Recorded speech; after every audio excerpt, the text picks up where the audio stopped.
ദൈവനാമം വാഴ്ത്തപ്പെടുമാറാകട്ടെ. വീണ്ടും ഒരിക്കൽ കൂടെ ദൈവവചനമായി ഈ പ്ലാറ്റ്ഫോമിൽ ആയിരിക്കാൻ തക്കവണ്ണം കർത്താവ് അനുവദിച്ചു തന്ന ഈ സമയത്തിനായി ഞാൻ ദൈവത്തെ സ്തുതിക്കുകയാണ്. കടന്നു വന്നിരിക്കുന്ന എല്ലാവർക്കും എൻ്റെ സ്നേഹവന്ദനം ആദ്യം അറിയിക്കട്ടെ. സാത്താൻ്റെ തന്ത്രങ്ങൾ എന്നുള്ള ആ വിഷയത്തിൽ ചില കാര്യങ്ങൾ പഠിക്കാനായിട്ട് നമുക്ക് ഇങ്ങനെ അവസരം ലഭിച്ചോട് ദൈവത്തെ സ്തുതിക്കുന്നു. നമ്മൾ ആദ്യമായിട്ട് ചിന്തിച്ചു, സാത്താൻ നമ്മെ ചൂഷണം ചെയ്യുന്നതിന് അല്ലെങ്കിൽ മുതലെടുക്കുന്നതിന് ഇരിക്കുകയാണ് എന്നുള്ളത് നമ്മൾ മനസ്സിലാക്കണം എന്നുള്ളത് ദൈവാത്മാവ് നമ്മെ ഓർമ്മിപ്പിച്ചു. അതിൽ കുടുങ്ങിപ്പോകാനായിട്ട് ഇടയാകാതെ അവൻ തന്ത്രങ്ങളെ അറിഞ്ഞ് നമുക്ക് വിജയജീവിതം നയിക്കാൻ സാധിക്കണം എന്നുള്ളത് ദൈവാത്മാവ് നമ്മെ ഓർമ്മിപ്പിക്കുകയാണ്. അതിനായിട്ട് ആദ്യം എതിരാളിയുടെ കഴിവുകളെക്കുറിച്ച്, അവൻ്റെ ദൗർബല്യങ്ങളെക്കുറിച്ച്, അവൻ്റെ യുദ്ധതന്ത്രങ്ങളെക്കുറിച്ചൊക്കെ നമ്മൾ മനസ്സിലാക്കിയിരിക്കേണ്ടത് ആവശ്യമാണെന്നുള്ളത് നമ്മൾ ചിന്തിച്ചു.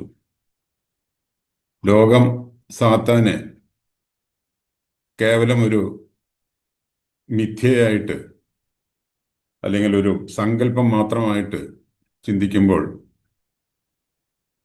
അത് സാത്താൻ ഒരു മിഥ്യയല്ല, സത്യമാണെന്നുള്ളത് മനസ്സിലാക്കാനായിട്ട് ആവശ്യമുണ്ട് എന്നുള്ളത് നമ്മൾ ചിന്തിച്ചു. ദൈവത്തിൻ്റെ ഒരു സൃഷ്ടിയായ ഒരു കെരൂബായിരുന്നു സാത്താൻ എന്നുള്ളത് കഴിഞ്ഞ ആഴ്ച നമ്മൾ ചിന്തിച്ചു. അതുമാത്രമല്ല, അവനെ സൃഷ്ടിച്ച നാളിൽ അവനെ ജ്ഞാനസമ്പൂർണനും സൗന്ദര്യസമ്പൂർണനുമായിട്ടാണ് സൃഷ്ടിച്ചതെന്ന് നമ്മൾ കണ്ടു. അതുമാത്രമല്ല, അവനിൽ നീതിയോട് കണ്ടെത്തുന്നതുവരെ അവൻ നടപ്പിൽ നിഷ്കളങ്കനായിരുന്നു എന്നുള്ളതും നമ്മൾ കണ്ടു.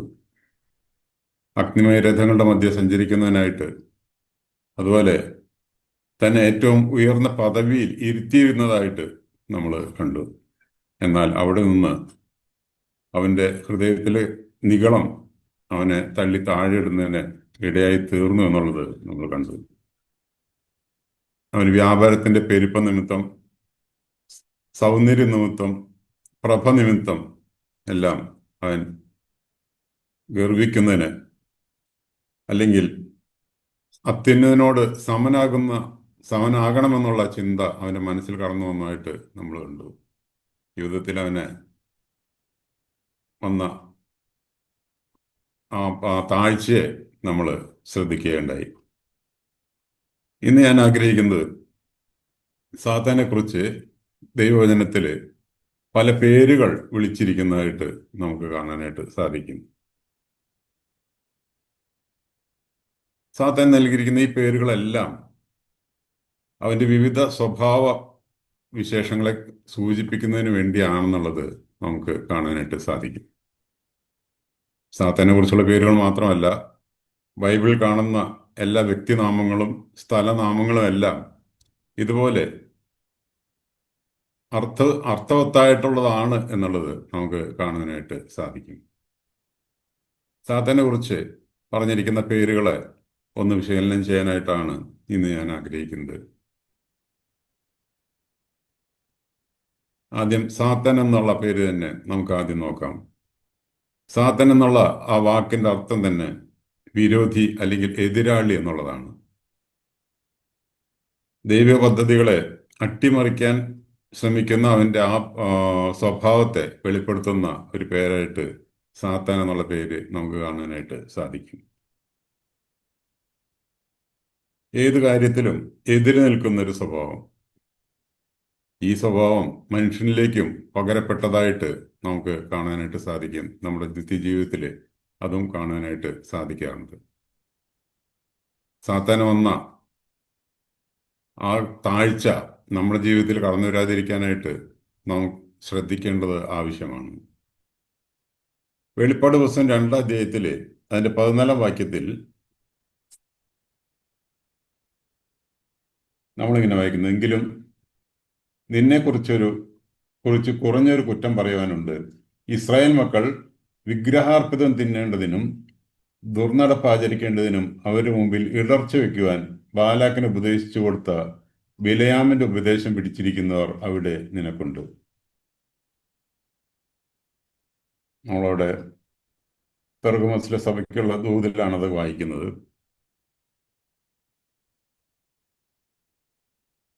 ഈ ഈ ചരിത്രം സംഖ്യാപുസ്തകം 22 മുതലുള്ള അധ്യായങ്ങളിലാണ്, 22 മുതൽ 24 വരെയുള്ള അധ്യായങ്ങളിലാണ് നമ്മളത് വായിക്കുന്നത്. ഇസ്രായേലിനെ ശപിച്ചു തോൽപ്പിക്കാനോ ആഭിചാരം പ്രയോഗിച്ച് അവരെ തകർക്കാനോ അല്ലെങ്കിൽ യുദ്ധം ചെയ്ത് കായിക ബലത്തിൽ അവരെ കീഴ്പ്പെടുത്തുവാനോ സാധിക്കുകയില്ല എന്നുള്ള മനസ്സിലാക്കിയ ബിലയാം മോവാബ്യ രാജാവായ ബാലാക്കിന് ഉപദേശിച്ചു കൊടുക്കുന്ന ചില കാര്യങ്ങളാണ് നമ്മളവിടെ വായിച്ചത്. വിഗ്രഹാർപ്പിതം, ദുർനടപ്പ് എന്നിവയിൽ കൂടെ അവരെ പരാജയപ്പെടുത്താനായിട്ട് സാധിക്കും. നമ്മളതിൻ്റെ ഇഫക്റ്റ് 25-ാം അധ്യായത്തിൽ നമ്മൾ കാണുന്നുണ്ട്. 25-ാം അധ്യായം തുടങ്ങുന്നത് തന്നെ ജനം മോവാബ്യ സ്ത്രീകളുമായി പരസംഗത്തിൽ ഏർപ്പെട്ടു തുടങ്ങി എന്നുള്ളതാണ് നമ്മളവിടെ വായിക്കുന്നത്. സാത്താൻ പ്രയോഗിക്കുന്ന തന്ത്രങ്ങൾ അത് നമ്മൾ മനസ്സിലാക്കിയിരിക്കേണ്ടത് ആവശ്യമാണ്. ഈ വിധത്തിൽ സാത്താനെ നേരിട്ട് തോൽപ്പിക്കാൻ പറ്റാത്ത സാഹചര്യങ്ങളിൽ ദൈവത്താൽ നമ്മെ പരാജയപ്പെടുത്തുന്ന അല്ലെങ്കിൽ നമ്മെ ശിക്ഷയിലേക്ക് നയിക്കുന്ന വിധത്തിലാക്കി തീർക്കാനായിട്ട് സാത്താൻ ശ്രമിക്കുക എന്നുള്ളത് നമ്മൾ മനസ്സിലാക്കിയിരിക്കേണ്ടത് ആവശ്യമാണ്. അവിടെ ഇസ്രായേൽ ജനത്തെ പിന്നീട് നമ്മൾ കാണുന്നത് വളരെ പേർ പട്ടുപോകുന്ന ഒരവസ്ഥയിലേക്ക് അവരവിടെ ആയിത്തീർന്നതായിട്ട് നമ്മൾ കാണുന്നുണ്ട്.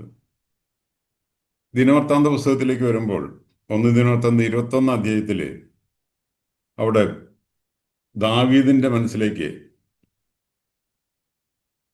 ദാവീദിനെ തോന്നിപ്പിച്ചു എന്നാണ് നമ്മളോട് വായിക്കുന്നത്. 1 ദിനവൃത്താന്തം 21 അധ്യായത്തിന്റെ 1-ാം വാക്യം വായിക്കാം. അനന്തരം സാത്താൻ ഇസ്രായേലിന് വിരോധമായി എഴുന്നേറ്റ് ഇസ്രായേലിനെ എണ്ണുവാൻ ദാവീദിന് തോന്നിച്ചു.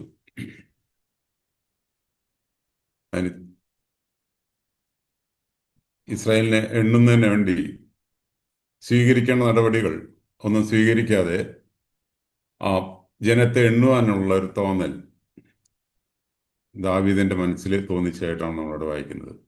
തുടർന്ന് വായിക്കുമ്പോൾ തൻ്റെ സേനാനായകനായ യോവാബിനെയാണ് ആ ദൗത്യം താനാണ് ഏൽപ്പിച്ചത്. യോവാബ് രാജാവിനോട് പല പ്രാവശ്യം പറയുന്നതായിട്ട് നമ്മൾ കാണുന്നുണ്ട്. ഇത് ദൈവത്തോടുള്ള ദൈവസന്നിധിയിൽ ഇത് യോഗ്യമല്ല എന്നുള്ളത് യോവാബ് പല പ്രാവശ്യം പറഞ്ഞതായിട്ട് നമ്മൾ വായിക്കുന്നുണ്ട്. അതുമാത്രമല്ല, തൻ്റെ അനിഷ്ടത്തിൽ ലേവി ഗോത്രത്തെയും ബെന്യാമിൻ ഗോത്രത്തെയും എണ്ണിയില്ല എന്നുള്ളതും നമ്മളോട് വായിക്കുന്നുണ്ട്. എന്നാൽ സാത്താൻ തൻ്റെ ഹൃദയത്തെ സ്വാധീനിക്കുന്നതായിട്ട് അവൻ തോന്നിക്കുന്നതായിട്ട് ദാവീദിനെ തോന്നിക്കുന്നതായിട്ട് നമ്മളോട് വായിക്കുന്നു. അപ്പോസ്തല പ്രവൃത്തി 5-ാം അധ്യായത്തിലേക്ക് വരുമ്പോൾ അവിടെ ഒരു കുടുംബത്തെ ഹൃദയം സാത്താൻ കവർന്നു എന്നുള്ളതാണ് നമ്മൾ കൈവശമാക്കി എന്നുള്ളതാണ് നമ്മളോട് വായിക്കുന്നത്. അനന്യാസ് സഫീരമാർ വളരെയധികം ശ്രദ്ധിക്കേണ്ട ഒരു കാര്യമാണ്. അവരുടെ ഹൃദയത്തെ സാത്താൻ കൈവശമാക്കി എന്നാണ് വായിക്കുന്നത്. നമ്മൾ അപ്പോസ്തല പ്രവൃത്തികൾ വായിക്കുമ്പോൾ 1 മുതൽ 4 വരെയുള്ള അധ്യായങ്ങളിൽ വളരെ സന്തോഷത്തോടെ പോയിരുന്ന ആ സഭയിൽ ആദ്യമായിട്ട് ഒരു ഇടർച്ച കടന്നു വരുന്ന ഈ ഭാഗത്താണെന്ന് നമുക്ക് കാണാനായിട്ട് സാധിക്കും. ഈ വിധത്തിൽ വളരെയധികം തിക്ത ഫലങ്ങൾ ഉളവാക്കുന്ന കാര്യങ്ങൾ സാത്താൻ കൊണ്ടുവരുന്ന നമ്മളിൽ കൂടെ കൊണ്ടുവരും എന്നുള്ളത് നമുക്കവിടെ കാണാനായിട്ട് സാധിക്കും. മത്തായി സുവിശേഷം 16-ാം അധ്യായത്തിൽ പത്രോസിനെ സ്വാധീനിച്ചതായിട്ട് നമ്മളവിടെ വായിക്കുന്നുണ്ട്. കർത്താവ് തന്നെ വിളിച്ചു, സാത്താനെ എന്നെ വിട്ടു പോ എന്ന് പറയുന്നതിന് ഇടയായി തീർന്നു. ഈ വിധത്തിൽ നമ്മെ സ്വാധീനിക്കാനായിട്ട് പല വിധത്തിൽ സ്വാധീനിക്കാനായിട്ട് സാധ്യതകളുണ്ട്. എന്നാൽ ലൂക്കോസ് സുവിശേഷം 22-ാം അധ്യായത്തിൽ അതിന്റെ 3-ാം വാക്യത്തിൽ പറയുന്നത് സാത്താൻ യൂദയിൽ കടന്നു എന്നുള്ളതാണ്. ഇവിടെ യൂദ സാത്താന് വേണ്ടി സ്വയം വിട്ടുകൊടുക്കുന്ന ഒരവസ്ഥയിലേക്ക് അവിടെ ആയിത്തീർന്നതായിട്ട് നമുക്ക് കാണാനായിട്ട് സാധിക്കും. അതുകൊണ്ടാണ് യൂദയിൽ കടക്കാനായിട്ട് സാത്താന് കഴിഞ്ഞത്. മറ്റുള്ളവർക്ക് ദാവീദിന് തോന്നിക്കാനായിട്ട് സാധിച്ചുള്ളെങ്കിൽ, അനന്യ സഫീരന്മാര് അവരെ ഹൃദയത്തെ കൈവശമാക്കാനേ സാധിച്ചുള്ളൂ എങ്കിൽ, പത്രോസിനെ സ്വാധീനിക്കാനേ സാധിച്ചുള്ളൂ എങ്കിൽ, ഇവിടെ സാത്താൻ യൂദയിൽ കടന്നതായിട്ടാണ് നമ്മളവിടെ കാണുന്നത്. സാത്താന് വേണ്ടി മാത്രം പണിയെടുക്കുന്ന ഒരാളായിട്ട് പിന്നീട് തീർന്നതായിട്ട് നമുക്ക് കാണാനായിട്ട് സാധിക്കും. സാത്താൻ എന്നുള്ള ആ പേരിന്റെ അർത്ഥം വിരോധി അല്ലെങ്കിൽ എതിരാളി എന്നുള്ളതാണ്. നമ്മെ ഏതെങ്കിലും വിധത്തിൽ ദൈവിക പദ്ധതികൾ അട്ടിമറിക്കുന്നതിന് ഉപയോഗിക്കാനായിട്ട് സാത്താൻ ശ്രമിക്കുമെന്നുള്ളത് നമുക്ക് ഈ ഭാഗത്ത് കാണാനായിട്ട് സാധിക്കും. രണ്ടാമതായിട്ട് സാത്താനെ വിളിച്ചിട്ടുള്ള മറ്റൊരു പേരാണ് പിശാച് അല്ലെങ്കിൽ ഭൂതം, ഡെവിൾ എന്ന് ഇംഗ്ലീഷിൽ പറയുന്നത്. അപവാദി അല്ലെങ്കിൽ സ്ലാൻഡർ എന്നുള്ളതാണ് ആ വാക്കിന്റെ അർത്ഥം. പരദൂഷകൻ. സാത്താന്റെ മറ്റൊരു പേര് അല്ലെങ്കിൽ അവന്റെ സ്വഭാവമാണ് നമുക്കിവിടെ കാണാനായിട്ട് സാധിക്കുന്നത്. ഈ സ്വഭാവം മനുഷ്യരിലേക്ക് പകരപ്പെട്ടിട്ടുണ്ട് എന്നുള്ളത് നമ്മൾ ശ്രദ്ധിക്കേണ്ടത് ആവശ്യമാണ്. വചനം കേട്ടവരുടെ മനസ്സിൽ തെറ്റിദ്ധാരണകൾ പരത്തി അവരെ നിഷ്പ്രയോജകരാക്കി മാറ്റുന്ന ഒരവസ്ഥയാണ് നമുക്കവിടെ കാണാനായിട്ട് സാധിക്കുന്നത്. അതുമാത്രമല്ല, അവരെ തുടർന്ന് അവൻ അപവാദം പറഞ്ഞ് അവനെ ഇല്ലാതെയാക്കുന്ന അല്ലെങ്കിൽ അവന്റെ രക്ഷ നഷ്ടപ്പെടുത്താനായിട്ടുള്ള ശ്രമം നടത്തുന്നതായിട്ടുള്ള കാര്യങ്ങളാണ് നമ്മളവിടെ കാണാനായിട്ട് സാധിക്കുന്നത്. നമ്മൾ യോഹന്നാന്റെ സുവിശേഷത്തിൽ വായിക്കുന്നത്, അതിന്റെ 3-ാം അധ്യായം വായിക്കുമ്പോൾ അവിടെ 8-ാം വാക്യത്തിൽ പറയുന്നത് പാപം ചെയ്യുന്നവൻ പിശാചിന്റെ മകൻ എന്നുള്ളതാണ് അവിടെ പറയുന്നത്. 10-ാം വാക്യത്തിൽ വരുമ്പോൾ പിശാചിന്റെ മക്കൾ ആരെന്ന് ഇതിനാൽ തെളിയുന്നു എന്നും അവിടെ പറയുന്നുണ്ട്. അപ്പോൾ നമ്മെ പാപത്തിൽ അകപ്പെടുത്തി നാം പിശാചിന്റെ മക്കളാണ്, പിശാചിന് അവകാശപ്പെട്ടതാണ് എന്നുള്ളത് വരുത്തി തീർക്കുന്ന ഒരു അവസ്ഥയാണ് പിശാച് എന്നുള്ള വാക്കുകൊണ്ട് നമുക്ക് അർത്ഥമാക്കാനായിട്ട് സാധിക്കുന്നത്. ഈ യൂദയുടെ ലേഖനത്തിൽ അതിന്റെ 9-ാം വാക്യം വായിക്കുമ്പോൾ മോശയുടെ ശരീരത്തെക്കുറിച്ച് പ്രധാന ദൂതനായ മീഖായേലുമായിട്ട് തർക്കിക്കുന്ന സാത്താനെ നമുക്ക് അവിടെ കാണാനായിട്ട് സാധിക്കും.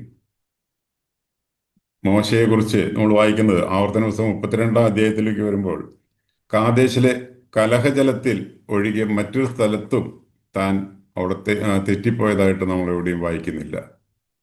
എന്നാൽ ഇത്രയും ഉള്ള മോശയുടെ ശരീരത്തെക്കുറിച്ച് പോലും അവകാശവാദം ഉന്നയിക്കുന്ന സാത്താനെ നമുക്ക് കാണാനായിട്ട് സാധിക്കും.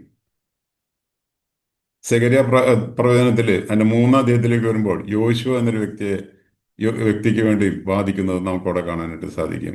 മുഷിഞ്ഞ വസ്ത്രത്തിൽ നിൽക്കുന്ന യോശുവയെ കുറിച്ച് കുറ്റം പറഞ്ഞുകൊണ്ട് അവിടെ നിൽക്കുന്ന സാത്താനെ, പിശാചിനെ നമുക്കവിടെ കാണാനായിട്ട് സാധിക്കും. ഈ വിധത്തിൽ നമുക്ക് വേണ്ടി നമ്മുടെ അവകാശം ഉന്നയിക്കുന്ന ഒരു സാത്താനെ നമുക്കവിടെ കാണാനായിട്ട് സാധിക്കും. ഇത് പഠിക്കുമ്പോൾ നമുക്ക് മനസ്സിലാക്കേണ്ടത്, മോശയെക്കുറിച്ച് യോശുവയെക്കുറിച്ച് ഇതുപോലെ അവകാശവാദം ഉന്നയിക്കാൻ സാത്താൻ തയ്യാറായെങ്കിൽ നമ്മെക്കുറിച്ച് എന്തുമാത്രം എന്നുള്ളത് നമ്മളൊന്ന് ഓർക്കേണ്ടത് ആവശ്യമാണ്. നമ്മൾ ക്രിസ്തുവിൻ ന്യായസനത്തെക്കുറിച്ച് പഠിക്കുന്ന സമയത്ത് അവിടെ സാത്താനും സന്നിഹിതനാണ് എന്നുള്ളത് നമുക്കവിടെ കാണാനായിട്ട് സാധിക്കും. നമ്മുടെ ഈ ക്രിസ്തുവിന്റെ ന്യായസനത്തിന് മുമ്പിൽ നമ്മൾ നിൽക്കുന്ന സമയത്ത് നമ്മളെ കുറ്റം വിധിക്കുന്ന, നമ്മെ കുറ്റപ്പെടുത്തുന്ന ഒരു സാത്താനെ, പിശാചിനെ നമുക്ക് അവിടെ കാണാനായിട്ട് സാധിക്കും. നമ്മെക്കുറിച്ച് അവകാശവാദം ഉന്നയിക്കുന്ന സാത്താനെ കുറിച്ച് നമുക്ക് അവിടെ കാണാനായിട്ട് സാധിക്കും. ഈ വിധത്തിൽ നമ്മെ കുറ്റം വിധിക്കുന്ന ഒരു സാത്താൻ ഉണ്ട്, പിശാച് ഉണ്ട് എന്നുള്ളത് നമ്മൾ മനസ്സിലാക്കി ജീവിക്കേണ്ടത് ആവശ്യമാണ്. എബ്രായ ലേഖനം 2-ാം അധ്യായത്തിന്റെ 14-ാം വാക്യമാണ് നമുക്ക് ആകെ ഒരു പ്രതീക്ഷയായിട്ട് അവിടെ ശേഷിക്കുന്നത്. മരണത്തിന്റെ അധികാരിയായ പിശാചിന് തന്റെ മരണത്താൽ നീക്കി നമ്മെ ആ, ആ, രക്ഷപ്പെടുത്തിയ ആ കർത്താവിനെ നമുക്ക് അവിടെ കാണാനായിട്ട് സാധിക്കും. നമ്മുടെ രക്ഷ നഷ്ടപ്പെടാതിരിക്കുന്നത് അതിനാൽ മാത്രമാണ് എന്നുള്ളത്. എന്നാൽ ഒരു ഭയനിർദ്ദേശം കൊരിന്ത്യർക്ക് എഴുതിയ ഒന്നാം ലേഖനം അതിന്റെ 3-ാം അധ്യായത്തിന്റെ 15-ാം വാക്യത്തിൽ കാണുന്നുണ്ട്. അവിടെ പറയുന്നത് നാമോ രക്ഷിക്കപ്പെടും, എന്നാൽ തീയിൽ കൂടി എന്ന പോലെ അത്രേ. ഈ വിധത്തിലുള്ള ആ, ഒരു അവസ്ഥയിലേക്ക്, തീയിൽ കൂടിയുള്ള അവസ്ഥയിലേക്ക് നാം കടന്നു പോകേണ്ടി വരും എന്നുള്ള ഒരു ഭയനിർദ്ദേശം നമുക്ക് ഈ ഭാഗത്ത് കാണാനായിട്ട് സാധിക്കും. പിശാജ് അല്ലെങ്കിൽ അപവാദിയായ സാത്താന് സാത്താൻ നമ്മെ കുറിച്ച് നമ്മെ അവകാശപ്പെടുന്ന ഒരു സാത്താനെ നമുക്ക് അവിടെ കാണാനായിട്ട് സാധിക്കുകയാണ്. മൂന്നാമതായിട്ട് നമ്മൾ സാത്താനെ പറയുന്ന മറ്റൊരു പേരാണ് യെശയ്യാപ്രവചനം 14-ാം അധ്യായത്തിൽ നമ്മൾ കഴിഞ്ഞ ദിവസം വായിച്ചതാണത്. അരുണോദയപുത്രനായ ശുക്രൻ, Lucifer, son of the morning. ഈ വാക്കിന്റെ അർത്ഥം പ്രകാശം കൊണ്ടുവരുന്നവൻ എന്നുള്ളതാണ്. സാത്താനെ കുറിച്ച് കഴിഞ്ഞ ആഴ്ച നമ്മൾ ചിന്തിച്ചപ്പോൾ സാത്താൻ പ്രഭയുള്ളവനായിരുന്നു എന്നുള്ളത് നമ്മൾ കണ്ടു. പ്രഭ നിമിത്തം ജ്ഞാനത്തെ വഷളാക്കി എന്ന് നമുക്കവിടെ കാണാനായിട്ട് സാധിച്ചു. എന്നാൽ തന്റെ വീഴ്ചയിൽ ആ പ്രഭ നഷ്ടപ്പെട്ടുവെങ്കിലും താൻ അത് കൊണ്ടുവരുന്നവനായിട്ട് നമ്മുടെ മധ്യേ വരും എന്നുള്ളത് നമുക്ക് കാണാനായിട്ട് സാധിക്കുന്നു. താൻ ദൈവമെന്ന് നടിക്കുകയും അതേപോലെ പ്രവർത്തിക്കുകയും ദൈവത്തെ അനുകരിക്കുകയും ചെയ്യുന്ന ഒരു സാത്തനെ നമുക്ക് കാണാനായിട്ട് സാധിക്കും. അവൻ സ്വയം പ്രകാശിക്കുകയല്ല, പ്രത്യുത പ്രകാശം കൊണ്ടുവരുന്ന ഒരു വ്യക്തിയായിട്ട് കാണാനായിട്ട് സാധിക്കും. 2 കൊരിന്ത്യർ 11-ാം അധ്യായത്തിലേക്ക് വരുമ്പോൾ അവിടെ ഈ കാര്യത്തിൽ ഒരു ഭയനിർദ്ദേശം നമുക്കവിടെ കാണാനായിട്ട് സാധിക്കും. 2 കൊരിന്ത്യർ 11-ാം അധ്യായം അതിന്റെ 14-ാം വാക്യത്തിൽ സാത്താൻ താനും വെളിച്ചദൂതന്റെ വേഷം ധരിക്കുന്നു. ഇവിടെ വെളിച്ചദൂതന്റെ വേഷത്തിൽ നമ്മെ സമീപിക്കാനായിട്ടുള്ള സാധ്യതകൾ ധാരാളമായിട്ടുണ്ട്. ഏറ്റവും അപകടകരമായൊരു അവസ്ഥയാണത്. നമുക്ക് വ്യക്തമായിട്ട് ഇത് ശരിയോ തെറ്റോ എന്ന് മനസ്സിലാക്കാൻ പറ്റാത്ത ഒരു വിധത്തിൽ സാത്താനാക്കി തീർക്കും. നാം വ്യക്തമായിട്ട് വചനത്തിലും എല്ലാം ഉറപ്പുള്ളവരായിട്ട് ജീവിക്കണം എന്നുള്ള മുന്നറിയിപ്പാണ് നമുക്ക് ഇതിൽ നിന്നും ലഭിക്കുന്നത്. കർത്താവും ഈ കാര്യത്തിൽ ഒരു മുന്നറിയിപ്പ് തരുന്നതായിട്ട് മത്തായി സുവിശേഷം 7-ാം അധ്യായത്തിന്റെ 15-ാം വാക്യത്തിൽ വായിക്കുന്നുണ്ട്. അവിടെ വായിക്കുന്നത് ഇങ്ങനെയാണ്: കള്ളപ്രവാചകന്മാരെ സൂക്ഷിച്ചുകൊള്ളുവിൻ, ആടുകളുടെ വേഷം പൂണ്ടുവരുന്നു, അകമയെ കടിച്ചു കീറുന്ന ചെന്നായ്ക്കൾ ആകുന്നു. ഈ കള്ളപ്രവാചകന്മാരെ കുറിച്ച് നമ്മുടെ ജീവിതത്തിൽ നമ്മളത് മനസ്സിലാക്കി വ്യക്തമായിട്ട് നമ്മൾ അതിനെ തിരിച്ചറിഞ്ഞ് ജീവിക്കാൻ ഉള്ള ബാധ്യത നമുക്കുണ്ട് എന്നുള്ളത് നമുക്ക് ഇതിൽ നിന്നും മനസ്സിലാക്കാനായിട്ട് സാധിക്കും. നമ്മെ ഈ ലോകത്തിന്റെ വെളിച്ചമാക്കി വെച്ചിരിക്കുകയാണ്. നാം ഈ ലോകത്തായിരിക്കുമ്പോൾ മറ്റുള്ളവർക്ക് നമ്മൾ മത്തായി സുവിശേഷം 5-ാം അധ്യായത്തിന്റെ 14 മുതലുള്ള വാക്യങ്ങൾ നമ്മൾ വായിക്കുന്നുണ്ട്. മറ്റുള്ളവർക്ക്, വീട്ടിലുള്ളവർക്ക് വെളിച്ചം കൊടുക്കുന്നവരായിട്ടിരിപ്പാൻ, വീട്ടിലേക്ക് വരുന്നവർക്ക് വെളിച്ചമായിട്ടിരിക്കാനായിട്ട് ദൈവം നമ്മെക്കുറിച്ച് ആഗ്രഹിക്കുന്നുണ്ട്. നമ്മ ഈ ലോകത്തിന്റെ വെളിച്ചമായിട്ടാണ് നമ്മൾ വെച്ചിരിക്കുന്നത്.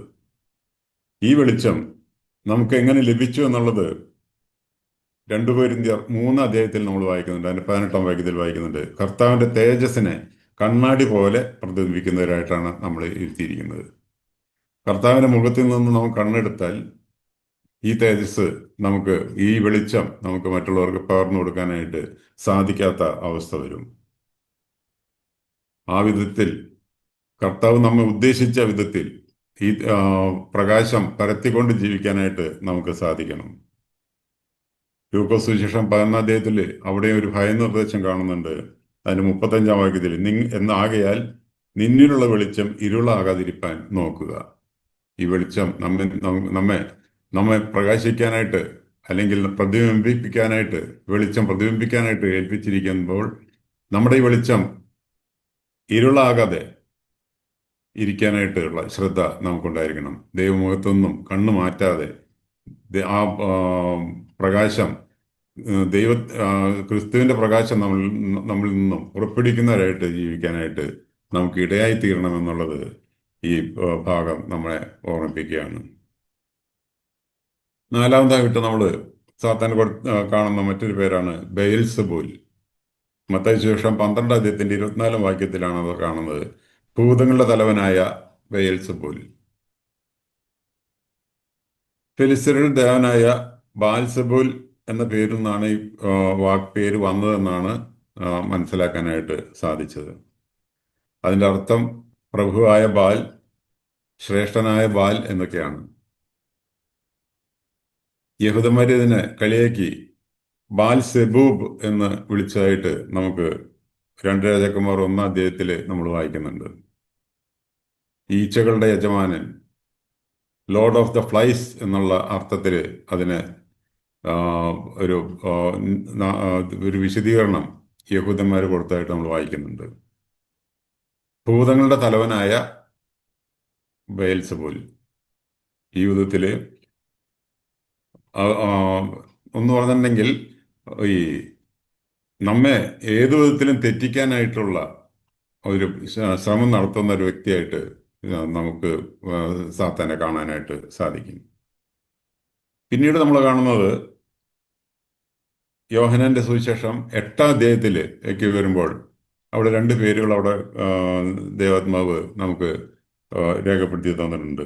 യോഹന്നാന്റെ സുവിശേഷം 8 അധ്യായം അതിന്റെ 44 വാക്യത്തിൽ അവിടെ വായിക്കുന്നത്, അവൻ ആദ്യം മുതൽ കൊലപാതകൻ ആയിരുന്നു. സാത്താൻ കൊടുത്തിരിക്കുന്ന അടുത്ത പേരാണ് കൊലപാതകൻ എന്നുള്ളത്. നമ്മൾ ഉൽപ്പത്തി പുസ്തകത്തിലേക്ക് വരുമ്പോൾ ഹവ്വയെ വശീകരിച്ച് ആദാമിനെയും ഹവ്വയെയും മനുഷ്യ കുലത്തെ മുഴുവനും നിത്യമായ നരകത്തിന് അല്ലെങ്കിൽ നിത്യമായ മരണത്തിന് യോഗ്യരാക്കി തീർത്ത ഒരു ആളെന്ന നിലയിൽ സാത്താൻ കൊലപാതകൻ യഥാർത്ഥ കൊലപാതകം തന്നെയാണെന്നുള്ളത് നമുക്ക് മനസ്സിലാക്കാനായിട്ട് സാധിക്കും. അതുമാത്രമല്ല, തൊട്ടടുത്ത തലമുറയിലേക്ക് വന്നപ്പോൾ ഹാബേലിനെ കൊല ചെയ്തുകൊണ്ട് കയ്യൻ അവിടെ ആ യഥാർത്ഥമായിട്ടുള്ള ആ ഈ നമുക്ക് കാണത്തക്ക വിധത്തിലുള്ള ഒരു കൊലപാതകം അവിടെ നടത്തിയതായിട്ടും നമുക്കവിടെ കാണാനായിട്ട് സാധിക്കും. മനുഷ്യകുലത്തെ മുഴുവനും നിത്യനരകത്തിന് നിത്യമരണത്തിന് യോഗ്യരാക്കി തീർത്ത സാത്താൻ ഇന്നും അത് മനുഷ്യരുടെ ഇടയിൽ അല്ലെങ്കിൽ മനുഷ്യ കുലത്തിൽ അത് ഇന്നും വ്യാപിച്ചുകൊണ്ടിരിക്കുക എന്നുള്ളത് നമുക്ക് കാണാൻ സാധിക്കും. യോഹന്നാന്റെ 1-ാം ലേഖനം 3-ാം അധ്യായത്തിന്റെ 15-ാം വാക്യത്തിൽ വരുമ്പോൾ അവിടെ സഹോദരനെ പകയ്ക്കുന്നവൻ കൊലപാതകനാകുന്നു എന്നുള്ളതാണ് നമ്മളോട് വായിക്കുന്നത്. നമ്മുടെ ജീവിതത്തിൽ കൊലപാതകൻ എന്നുള്ള അല്ലെങ്കിൽ ഈ സാത്താന്റെ ആ സ്വഭാവം നമ്മളിലേക്ക് കടന്നു വരാനായിട്ട് ഒരിക്കലും പാടില്ല എന്നുള്ളത് നമുക്ക് കാണാൻ സാധിക്കും. ഈ സഹോദരനെ പകയ്ക്കുക എന്ന് പറഞ്ഞിട്ടുണ്ടെങ്കിൽ തേജോവധം ചെയ്യുന്നത് പോലും അത് കൊലപാതകമാണ് എന്നുള്ളത് നമുക്കവിടെ കാണാനായിട്ട് സാധിക്കും. നമ്മുടെ ജീവിതത്തിൽ സാത്താൻ്റെ ഈ സ്വഭാവം നമ്മുടെ ജീവിതത്തിൽ പകരാതിരിക്കാനായിട്ട് നമ്മൾ വളരെയധികം ശ്രദ്ധിക്കേണ്ടത് ആവശ്യമാണ്. പിന്നീട് നമ്മൾ കാണുന്നത് യോഹന്നാന്റെ സുവിശേഷം 8-ാം അധ്യായം 44-ാം വാക്യത്തിൽ ഈ വാക്യത്തിന്റെ അടുത്ത ഭാഗത്ത് കാണുമ്പോൾ അവിടെ വായിക്കുന്നത്, അവൻ ഭോഷ്ക് പറയുന്നവനും അതിൻ്റെ അപ്പനുമാകുന്നു. ഭോഷ്കിന്റെ പിതാവ് എന്നുള്ള വിധത്തിലാണ്, ഭോഷ്കിന്റെ അപ്പൻ എന്നുള്ള പേരിലാണ് അവിടെ അറിയപ്പെടുന്നത്. പിശാചിന്റെ സാമ്രാജ്യം നമ്മൾ നോക്കിക്കഴിഞ്ഞാൽ അത് ഭോഷ്കിൽ അധിഷ്ഠിതമായിട്ടുള്ളൊരു സാമ്രാജ്യമായിട്ട് നമുക്ക് കാണാനായിട്ട് സാധിക്കും. അസത്യങ്ങളുടെയും അർദ്ധസത്യങ്ങളുടെയും മേല് കെട്ടിപ്പടുത്തൊരു സാമ്രാജ്യമാണ് സാത്താന്റെ സാമ്രാജ്യം. നമ്മൾ യോഹന്നാന്റെ ലേഖനത്തിലേക്ക് വരുമ്പോൾ 1-ാം ലേഖനത്തിലേക്ക് വരുമ്പോൾ അവിടെ അന്ത്യക്രിസ്തുവിനെ കുറിച്ചുള്ള അല്ലെങ്കിൽ എതിർ ക്രിസ്തുവിനെ കുറിച്ച് വിവരിക്കുന്ന സമയത്ത് പിതാവിനെ നിഷേധിക്കുന്നവൻ, പുത്രനെ നിഷേധിക്കുന്നവൻ, അതുപോലെ ദൈവത്തെ നിഷേധിക്കുന്നവൻ, ഈ വിധത്തിൽ അന്ത്യക്രിസ്തുവിന്റെ ഒരു അതിനെക്കുറിച്ച് അന്ത്യക്രിസ്തുവിനെ കുറിച്ച് എതിർ ക്രിസ്തുവിനെ കുറിച്ച് ഒരു സൂചന നമുക്ക് അവിടെ ലഭിക്കുന്നതായിട്ട് കാണാനായിട്ട് സാധിക്കും. നമ്മളിന്ന് ലോകത്തിലേക്ക് നോക്കിക്കഴിഞ്ഞാൽ ഈ വിധത്തിലുള്ള പിതാവിനെ നിഷേധിക്കുന്ന, പുത്രനെ നിഷേധിക്കുന്ന, ദൈവത്തെ തന്നെ നിഷേധിക്കുന്ന ഒരു ഗ്രൂപ്പ് വളർന്നു വരുന്നത് നമുക്ക് കാണാൻ സാധിക്കും. നമ്മൾ ഒന്നുകൂടെ ശ്രദ്ധിച്ചു നോക്കിയാൽ ലോകത്ത് ഈ ഗ്രൂപ്പ് മുഴുവനും ഒരേ ചേരിയിലാണെന്നുള്ളതും നമുക്ക് കാണാനായിട്ട് സാധിക്കും. നമ്മൾ വളരെയധികം മനസ്സിലാക്കേണ്ട ഒരു കാര്യമാണത്. ഈ വിധത്തിൽ ഭോഷ്കിൽ നമ്മുടെ ജീവിതത്തിൽ ഈ സ്വഭാവം നമ്മളിലേക്കും കടന്നു വരാനായിട്ടുള്ള ധാരാളം സാധ്യതകളുണ്ട്. ഇന്നത്തെ പുതിയ തലമുറയിൽ ഈ ഭോഷ്ക് എന്നുള്ളത് ഒരു തെറ്റല്ല എന്നുള്ള വിധത്തിൽ ആയി തീർന്നിരിക്കുന്നു എന്നുള്ളത് നമുക്ക് കാണാനായിട്ട് സാധിക്കും. അല്ലെങ്കിൽ മാർഗം എന്തായാലും കുഴപ്പമില്ല, ലക്ഷ്യം നന്നായിരുന്നാൽ മാത്രം മതി എന്നുള്ള ഒരു സിദ്ധാന്തം തന്നെ ഈ ലോകത്തുണ്ട് എന്നുള്ളത് നമുക്ക് മനസ്സിലാക്കേണ്ടത് ആവശ്യമുണ്ട്. നമ്മുടെ ജീവിതത്തിൽ ഇതിൻ്റെ സ്വാധീനം കടന്നു വരാതിരിക്കാനായിട്ട് ശ്രദ്ധിക്കേണ്ടത് ആവശ്യമാണ്. പിന്നീട് നമ്മൾ കാണുന്നത് വെളിപ്പാട് പുസ്തകം 12 അധ്യായത്തിലേക്ക് വരുമ്പോൾ അവിടെ കാണുന്നത് മഹാസർപ്പം എന്നുള്ളതാണ്. അവിടെ എങ്ങനെയാണ് വായിക്കുന്നത്?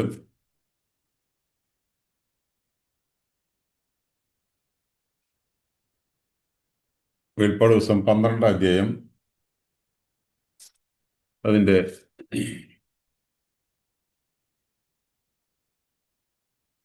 9-ാമത്തെ വാക്യം.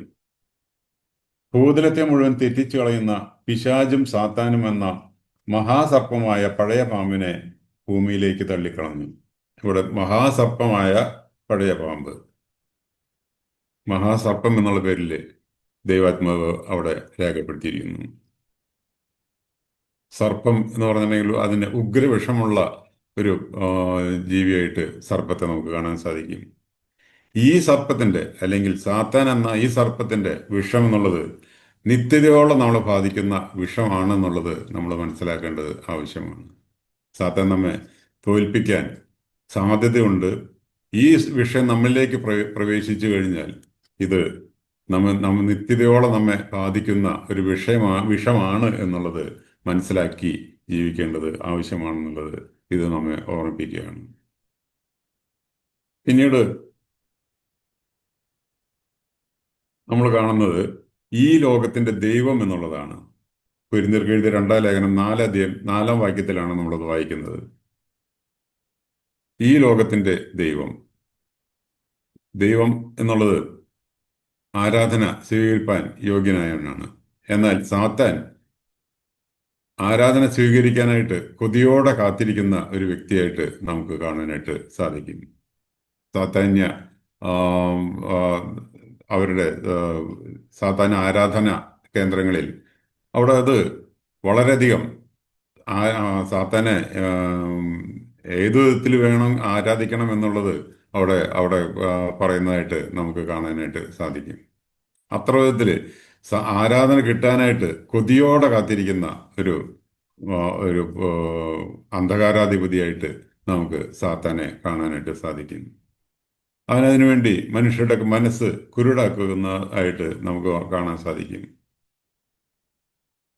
ഈ മനസ്സ് കുരുടാക്കുന്നത് അവൻ നമ്മെ ഓടി വന്ന് കണ്ണ് കുത്തിപ്പൊട്ടിച്ച് ഒരു കുരുടാക്കുന്ന ഒരു സ്വഭാവമല്ല അവനുള്ളത്. നമ്മെ തന്നെ ഏൽപ്പിച്ചു കൊടുക്കുമ്പോഴേ അത് നടക്കുകയുള്ളൂ എന്നുള്ളതും നമ്മൾ മനസ്സിലാക്കേണ്ടത് ആവശ്യമാണ്. അതുകൊണ്ടാണ് യോഹന്നാന്റെ സുവിശേഷത്തിൽ ന്യായവിധിയെക്കുറിച്ച് പറയുമ്പോൾ ന്യായവിധി എന്നത് വെളിച്ചത്തെക്കാളധികം ഇരുളിനെ സ്നേഹിച്ചു എന്നുള്ളതാണ് ന്യായവിധിക്ക് കാരണം എന്നുള്ളത് നമുക്ക് അവിടെ കാണാനായിട്ട് സാധിക്കും. വെളിച്ചത്തിൽ വരാനായിട്ട് ഇഷ്ടമില്ലാത്ത ഒരവസ്ഥ ജീവിതത്തിലാക്കി തീർക്കുന്ന ഈ ലോകത്തിന്റെ ദൈവമായിട്ട് സാത്താനെ ദൈവാത്മാവോടെ ചിത്രീകരിച്ചിരിക്കുകയാണ്. പിന്നീട് നമ്മൾ കാണുന്നത് പ്രഭു, ഈ ലോകത്തിന്റെ പ്രഭു എന്നുള്ളതാണ്. ഒരു പ്രഭു എന്ന് പറഞ്ഞിട്ടുണ്ടെങ്കിൽ അടുത്ത രാജാവാകേണ്ട ഒരു വ്യക്തിയായിട്ട് നമുക്കവിടെ കാണാനായിട്ട് സാധിക്കും. നമ്മൾ കഴിഞ്ഞ ആഴ്ച അബ്ശാലോമിനെ കുറിച്ച് ചിന്തിച്ചു. അബ്ശാലോമിനെ പോലെ അടുത്ത രാജാവാകാൻ കൊതിച്ച് അതിനുവേണ്ടി കാത്തിരിക്കുന്ന ഒരു പ്രഭു ആയിട്ട് നമുക്ക് സാത്താനെ കാണാനായിട്ട് സാധിക്കും. എല്ലാവരും തന്നെ അനുസരിക്കണമെന്നും എല്ലാവരും തന്നെ വണങ്ങണമെന്നും ആഗ്രഹിക്കുന്ന ഒരു ഒരു അവസ്ഥ അതിനെയാണ് നമുക്ക് അവിടെ ദൈവാത്മാவோട് രേഖപ്പെടുത്തിയിരിക്കുന്നത്. ഈ ലോകത്തിന്റെ പ്രഭു. ഈ വിധത്തിൽ നമുക്ക് അബ്ശാലോമിനെ കുറിച്ച് ചിന്തിക്കുമ്പോൾ, അബ്ശാലോമിന് ദാവീദ് രാജാവിനെ കുറച്ച് നാളുകൾ പ്രതിസന്ധിയിലാക്കുവാനായിട്ട് സാധിച്ചുവെങ്കിലും അത് അന്തിമ വിജയം അവിടെ ലഭിച്ചില്ല എന്നുള്ളത് നമുക്ക് കാണാൻ സാധിക്കും. ഇവിടെ സാത്താൻ മത്സരിക്കുന്നത് ജീവനുള്ള ദൈവത്തോടാണെന്നുള്ളത് ഒരു വ്യത്യാസമുണ്ട്. ദൈവത്തെ ഒരു വിധത്തിലും പ്രതിസന്ധിയിലാക്കാനായിട്ട് സാധിക്കുകയില്ല. എന്നാൽ നമ്മെ പ്രതിസന്ധിയിലാക്കാനായിട്ട് സാത്താന് കഴിയും എന്നുള്ളതാണ് ഇതിൽ നിന്ന് നമ്മൾ മനസ്സിലാക്കേണ്ടത്. സാത്താൻ ദൈവത്തെ പ്രതിസന്ധിയിലാക്കിയില്ലെങ്കിലും നമ്മെ പ്രതിസന്ധിയിലാക്കാനായിട്ട് സാത്താന് സാധിക്കും എന്നുള്ളത് നമുക്ക് കാണാൻ സാധിക്കും. കർത്താവ് താൻ തന്നെ പറയുന്നുണ്ട്, യോഹന്നാന്റെ സുവിശേഷം 14 അധ്യായത്തിന് 30 വാക്യത്തിൽ, എന്നോട് അവനൊരു കാര്യവുമില്ല എന്നാണ് പറയുന്നത്. എന്ന് പറഞ്ഞിട്ടുണ്ടെങ്കിൽ ഇത് സാത്താന്റെ പ്രവർത്തനങ്ങൾക്ക് കർത്താവിന്റെ മുമ്പിൽ യാതൊരു വിലയുമില്ല എന്നുള്ളത് നമുക്കവിടെ കാണാനായിട്ട് സാധിക്കും. അവനെ പുറത്ത് തള്ളിക്കളയുമെന്നാണ് 12 അധ്യായത്തിൽ വായിക്കുന്നത്. അതുമാത്രമല്ല, ആ പ്രഭു, ഈ ലോകത്തിന്റെ പ്രഭു വിധിക്കപ്പെട്ടിരിക്കുന്നു എന്നുള്ളതാണ് 16 അധ്യായത്തിലേക്ക്, യോഹന്നാന്റെ സുവിശേഷം 16 അധ്യായത്തിലേക്ക് വരുമ്പോൾ കാണുന്നത്. ഈ വിധത്തില് സാത്താന് നമ്മെ സാത്താന് വിവിധ പേരുകളിൽ അറിയപ്പെടുന്നുണ്ട്. ആ വിവിധ പേരുകളെല്ലാം അവന്റെ സ്വഭാവ വിശേഷങ്ങളുമായിട്ട് ബന്ധപ്പെട്ടതാണെന്നുള്ളത് നമുക്ക് കാണാനായിട്ട് സാധിക്കും. തുടർന്ന് മറ്റു പല പേരുകളും നമുക്ക് കാണാൻ സാധിക്കും. എഫെസ്യയിലെ 2 അധ്യായത്തിലെ അധിപതി എന്ന് വായിക്കുന്നുണ്ട്. 6 അധ്യായത്തിലേക്ക് വരുമ്പോഴും അത് ആ അന്ധകാരത്തിന്റെ ലോകാധിപതി എന്ന് നമുക്ക് കാണാൻ സാധിക്കും. ദുഷ്ടൻ എന്ന് കാണാൻ സാധിക്കും. 1 യോഹന്നാനിലെ 5 അധ്യായത്തിലാണ് അത് കാണുന്നത്. ഈ വിധത്തില് വിവിധ പേരുകൾ സാത്താന് നൽകപ്പെട്ടിരിക്കുന്നതായിട്ട് നമുക്ക് കാണാനായിട്ട് സാധിക്കും. ഈ പേരുകളെല്ലാം തൻ്റെ സ്വഭാവ വിശേഷങ്ങളെ കാണിക്കുന്നതിന് വേണ്ടിയാണെന്നുള്ളത് നമ്മൾ മനസ്സിലാക്കേണ്ടത് ആവശ്യമാണ്. ഈ സ്വഭാവ വിശേഷങ്ങൾ നമ്മിലേക്കും പകരപ്പെടാനായിട്ടുള്ള ധാരാളം സാധ്യതകളുണ്ട് എന്നുള്ളതും നമ്മൾ മനസ്സിലാക്കിയിരിക്കേണ്ടത് ആവശ്യമാണ്. കാരണം അവൻ്റെ അധീനതയിലുള്ള ലോകത്താണ് നാം ജീവിക്കുന്നത്. അതുകൊണ്ട് വളരെ ശ്രദ്ധയോടെ ജീവിക്കാനായിട്ട് നാം ബാധ്യസ്ഥരാണെന്നുള്ളത് നമുക്കിവിടെ കാണാനായിട്ട് സാധിക്കും.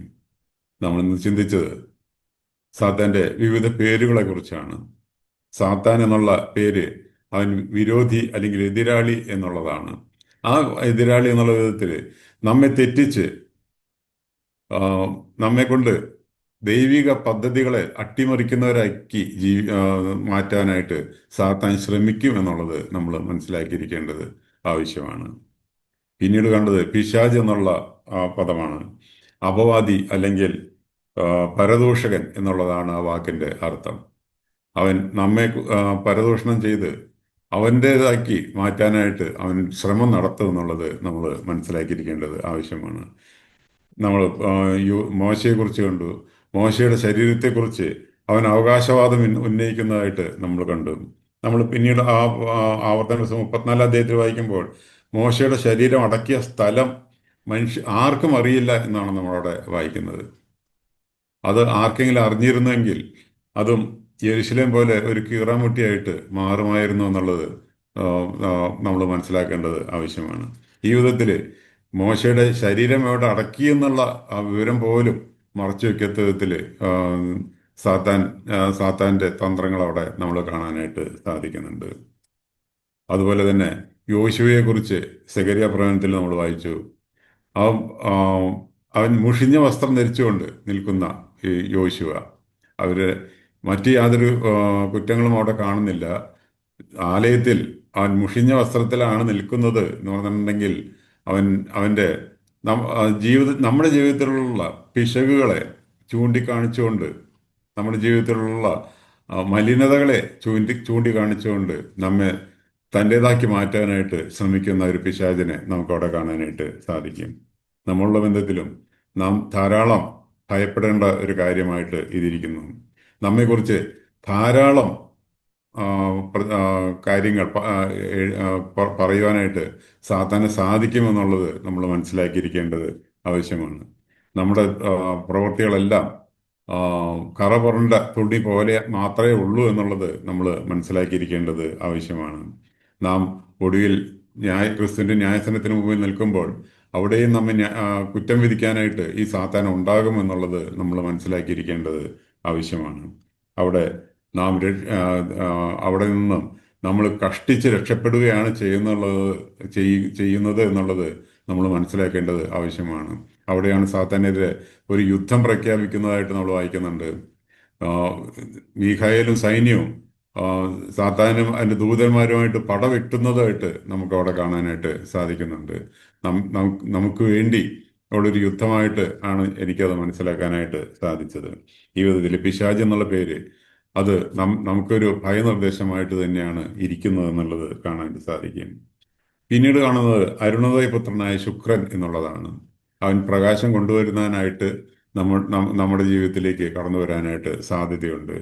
താൻ വെളിച്ചദൂതന്റെ വേഷം ധരിച്ചുകൊണ്ടായിരിക്കും ചിലപ്പോൾ നമ്മുടെ ജീവിതത്തിലേക്ക് കടന്നു വരുന്നത്. ഏറ്റവും ഭയപ്പെടേണ്ട ഒരു വേഷമാണ്, സാത്താന്റെ ഒരു വേഷമാണ് വെളിച്ചദൂതന്റെ വേഷം എന്നുള്ളത് നമ്മൾ മനസ്സിലാക്കിയിരിക്കേണ്ടത് ആവശ്യമാണ്. നമുക്ക് കർത്താവ് തന്നെ ഒരു മുന്നറിയിപ്പ് തന്നു, കള്ളപ്രവാചകന്മാരെ സൂക്ഷിച്ചു കൊള്ളുവാൻ. അവൻ കടിച്ചു കീറുന്ന ചെന്നായ്ക്കളാണ് വരുന്നത്, എന്നാൽ വേഷം മാത്രം ആടുകളുടേതാണ് എന്നുള്ളത് മനസ്സിലാക്കി ജീവിക്കേണ്ടത് ആവശ്യമാണ്. ഇത് മനസ്സിലാക്കി തിരിച്ചറിഞ്ഞ് ജീവിക്കാനായിട്ട് ദൈവം നമ്മെ സഹായിക്കട്ടെ. പിന്നീട് കണ്ടത് ബെയൽസെബൂൽ എന്നുള്ള പേരാണ്. ഭൂതങ്ങളുടെ തലവൻ എന്നുള്ള പേരായിട്ടാണ് അത് നമുക്ക് അവിടെ കാണാനായിട്ട് സാധിക്കുന്നത്. സാത്താനെ കുറിച്ച് തുടർന്നുള്ള ചിന്തിക്കുമ്പോൾ ബെയൽസെബൂൽ, ഈ ഭൂതങ്ങളുടെ തലവൻ എന്നുള്ള അർത്ഥം എന്താണെന്നുള്ളത് നമുക്ക് മനസ്സിലാക്കാനായിട്ട് സാധിക്കും. അവനെക്കുറിച്ച് പറയുന്നത് കുലപാതകൻ എന്നുള്ള പേരാണ് കാണുന്നത്.